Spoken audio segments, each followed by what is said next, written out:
ఇది traditional way of terracotta baking అండి. కింద బొగ్గు పీసెస్‌ని మనం కాల్చేసి పైన మట్టి కుండను పెట్టాను. ఆ తర్వాత నిప్పు రవ్వలయిన తర్వాత దాన్ని తీసుకెళ్ళి మళ్ళీ దాని మీద పెట్టేస్తాననమాట.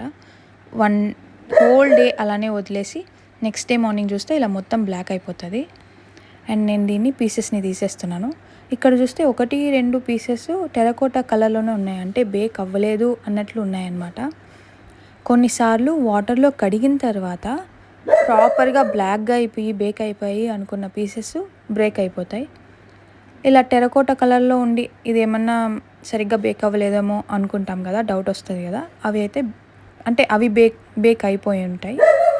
ఎందుకైనా మంచిది అనేసి ఒక వేయింగ్ మెషిన్‌లో వెయిట్ చెక్ చేద్దాము. ఆ రెండిటికి రిస్క్ ఎందుకు, అంటే వాటర్‌లో వేసే ముందే రిస్క్ ఎందుకు అనేసి వేయింగ్ మెషిన్‌తో వెయిట్ చేద్దాం అనుకుంటున్నాను. రండి చేద్దాం.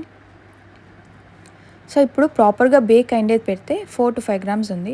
బేక్ అవ్వలేదు అనుకున్న పీస్ పెడితే 6 గ్రామ్స్ వచ్చింది. అంటే పెద్ద తేడా లేదు. 4-5 గ్రామ్స్, 5-6 గ్రామ్స్ ఫ్లక్చుయేట్ అయింది. సో, రిస్క్ తీసుకుందాం అనేసి వాటర్‌లో ఇలా ఏసేసి కడిగేసాననమాట. ఒక కాటన్ క్లాత్‌లో అన్నీ ఇలా పెట్టేసి ఒక మూటలా చుట్టేసి ఫ్యాన్ కింద ఆరబెట్టేస్తాను. మూట ఓపెన్ చేసేప్పుడు మీరు చూస్తే బేక్ అయిపోయిన పీసెస్ గూడా 1, 2 ఇలా ఇలా బ్రేక్ అయిపోయాయన్నమాట.